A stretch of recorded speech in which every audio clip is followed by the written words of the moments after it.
Prvi Renault Megane, da, prva generacija, sada već svjetske institucije iz redova najprodavanije marke automobila iz Francuske Renault. Sve je počelo početkom 90. godina kada su pravljeni prvi nacrti za Megane jedinicu, predstavljen je 95. godine na Frankfurtskom sajmu automobila kao zamjena za Renault 19. Prodaja je počela 95. godine, završena 7 godina kasnije 2002. godine. Međutim, rekao bih da je Megane jedinica bio toliko voljen i obožavan u jednom dijelu svijeta da se čak, pazite ovo, prodavao. Do 2009. 10. 11. godine uz drugu generaciju sa mnogo manjom cijenom normalno. To je bila Južna Amerika, uglavnom Kolumbija i Argentina. E sad, ja jednostavno dizajn ovog automobila ne vidim u 2010. godini i možda mi je kao i vama teško u to da povjerujem. Ono što vidim su 24 godine starosti i 7 godina ljubavi. Dozvolite mi da objasnim o čemu se radi. Primjer kako bi trebao da izgleda auto sa 24 godine radnog staža i svakodnevne vožnje definitivno nije ovaj koji stoji danas pored mene. Ovo je primjer kako bi ljudi voljeli da im izgleda auto posle toliko godina vožnje, ali vjerujte mi, ne polazi baš svakome za rukom. Zato kažem, 7 godina ljubavi, 7 godina brige, štelovanja, sređivanja. Ako je vlasniku bio možda san da se vrati u sredinu 90-ih sa francuskim šmekom i da kroz našu lijepu Crnu Goru provoza svog restauriranog Megana jedinicu, on je taj san ispunio i njegov san i dalje traje. Vozi ga svakodnevno, možete li to da zamislite? Bukvalno živi sa njim. Ne možete naći mnogo bolji primjera kod ovoga. Trud je ogroman. Auto koji se svakodnevno vozi konstantno traži i novac i pažnju. Najlakše ga je parkirati u garažu i izvoditi samo povremeno na cestu. Držanjem auta u garaži mnogo mu povećavate šanse da ga u sličnom stanju vi izvedete možda i za 20-30 godina da ga provozate, ali ne razmišljamo o tome šta će biti za 20-30 godina. Živimo i vozimo sad. Zato idemo mi za volan.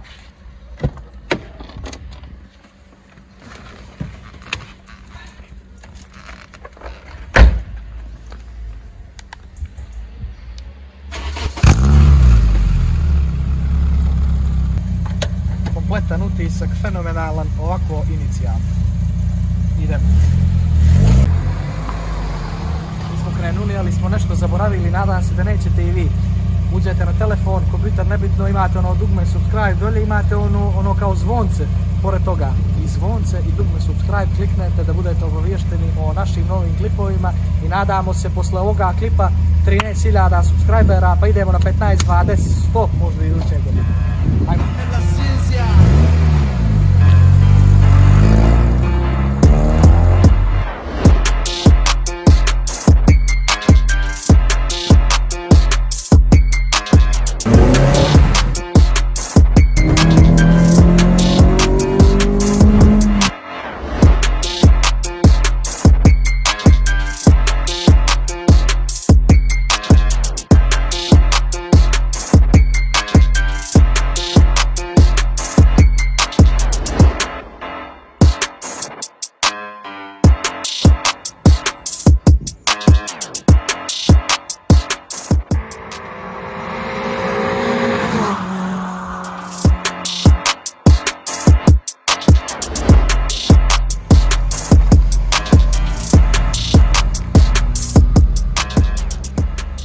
Ono što nismo napomenuli još na početku, kad smo vjerojatno trebali o tome da pričamo, je da ovo uopšte nije obični Megane. Ovo je verzija F7R sa 2.0 ventila, motorom od 147 konjskih snaga, u suštini unaprijeđena verzija F7P 1.8 ventila Renaultovog motora, koji je onako isto bio jedna ozbiljna mašina, ali šta je bio slučaj?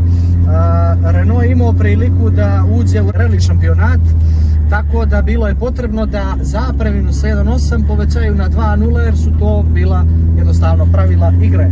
I onda su povećali zapreminu motora, promijenili mnoge interne komponente i došli do nečega što je zaista jedan vrlo ozbiljan produkt.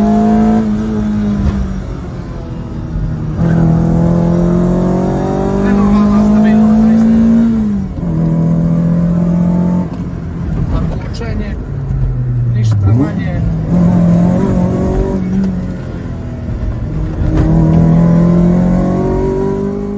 Kao što ste možda i pretpostavili, u pitanju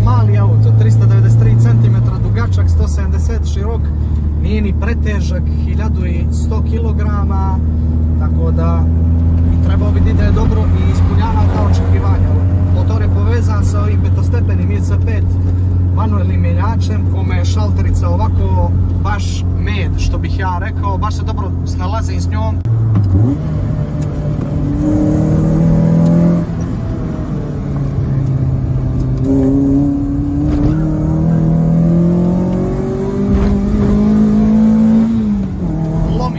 Lomi, bukvalno lomi, ne lomi onaj naš, nego lomi auto.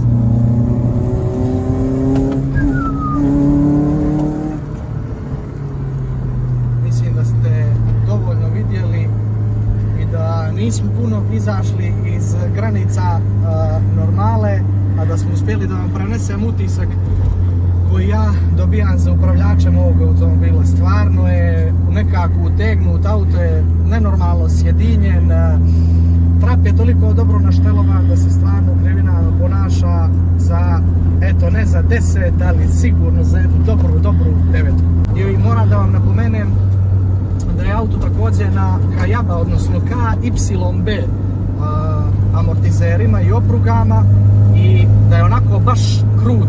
Krućen je nenormalno, s tim što imate ove siceve koji su nekako debeli, mesnati, ali imaju dobru bočnu podršku i za to osjećate samo one najveće rupe. Mi smo, evo recimo, kao što ste mogli vjerovatno i da primijetite na jednom brdskom putu, ovamo preko Petrovačkih strana, kako ih mi zovemo, kad se krene od Podgorice put Bara, i ovaj put dugo godina nije održavan. Evo sad možda jedna dionica koja je preskočena prije neku godinu, koja je iole ok, ali kažem vam, jedino na ovakvom putu možete da osjetite eto možda malu neudobnost i truckanje, a generalno bih rekao da je ovo jedan udoban auto koji zaista može da se vozi svaki dan i da vlasnik upravo iz tog razloga ne izbjegava da automobil svakog dana izvodi i ide s njim na posao, da završava sve moguće obaveze.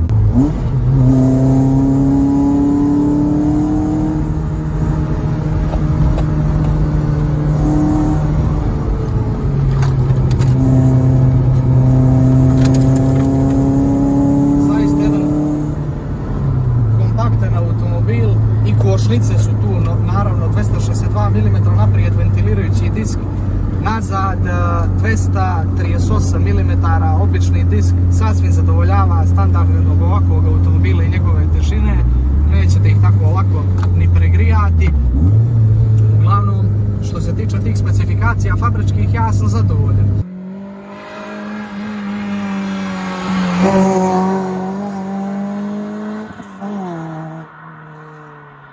Šta imamo ovako od nekih eto modifikacija? Imamo ovaj volan, kao što vidite lijepo zaista leži u rukama, izduv je kompletan odrađen, imamo 4, 2, 1 izduv u kraju. Zaboravio sam da kažem također, vrti se auto, iako se baš truckamo i morat ćemo izgleda da usporimo, vrti se auto do 7000 obrtaja, maksimalnu snagu ima na 6000 obrtaja, maksimalni obrtni moment od 185 Nm na oko 4500 obrtaja, tako da hoću da kažem da je i uz te fabričke specifikacije odrađen izduv, 421 izduvna grana, prohromski straight pipe do zadnjeg lonca Momo Kors grupe N, koji onako baš daje jednu lijepu notu zvuka i u niskim i u visokim obrtajima. Evo možete da čujete.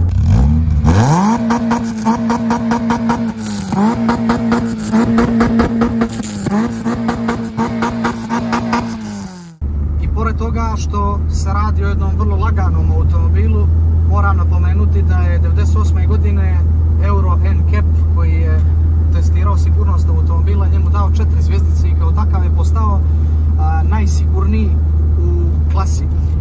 Također, ova verzija F7R se proizvodila, koliko se ne varam, od 95. do 99. godine, onda je klasični Megane nastavljen da se proizvodi i do 2002. godine. Kad je u pitanju cifra ubrzanja, 8,5 sekundi kaže fabrika da je do 100 km/h.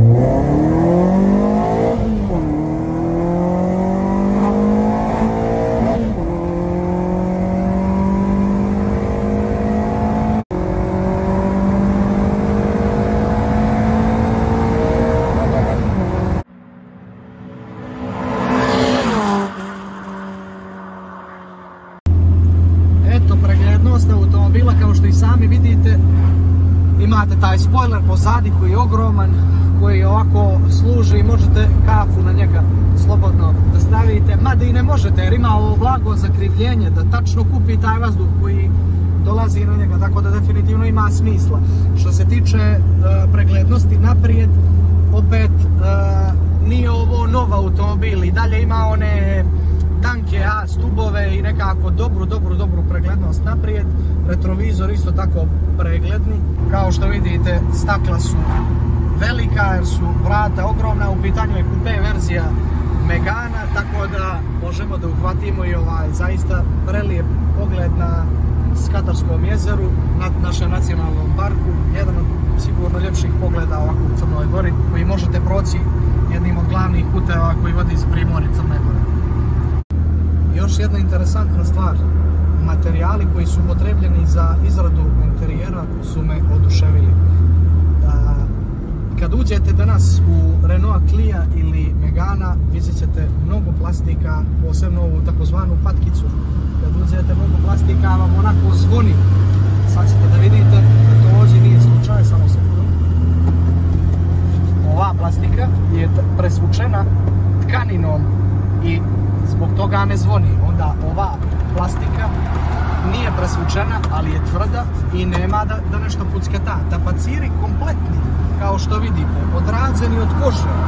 Čak ovdje imate crvenu liniju koja ide u obliku koji me podsjeća na ovaj automobil. Interijer dosta dobre izrade, tabla odlična, bila pozadina, baš mi se onako sviđa, svi instrumenti su pregledni. Šta drugo da vam kažem, onako jedan fenomenalan ugođaj, da čovjek može da definitivno pođe na neki otvoreni put i da se baš onako uživa svojim automobilom, dok ima ovo iz niskih obrtaja, baš onako mrmada. Idemo 90 na sat, na 80 ograničenja usput i to da kažem, a obrtaji su na 2500. I tu već dolazimo do dijela priče gdje su fabričke brojke za potrošnju ovog automobila onako dosta male. 7 litara otvorena vožnja, oko 12 gradska i 9,1 kombinovano. Vlasnik kaže, pošto ga on normalno vozi 7 godina, da su te brojke moguće i da ih je moguće dostići ako odaljite svoju nogu od papučice gasa i smanjite jednostavno težinu pritiska. Evo, vratili smo se u ovo gradsko jezgro, u gradsku buku kroz koju ovaj automobil svakodnevno prolazi i čini mi se da se odlično snalazi ovdje, čak i po riječima vlasnika, to smo uspjeli da prosudimo i njemu na riječ da vjerujemo. Ono što bih želio da kažem je da svaki put kada uđete ovdje na ovakav automobil, vozačku stegnite čvrsto, pojas zategnite čvršće i glave ohladite, da ne biste došli u situaciju da se desi ono što niko ne želi da se desi.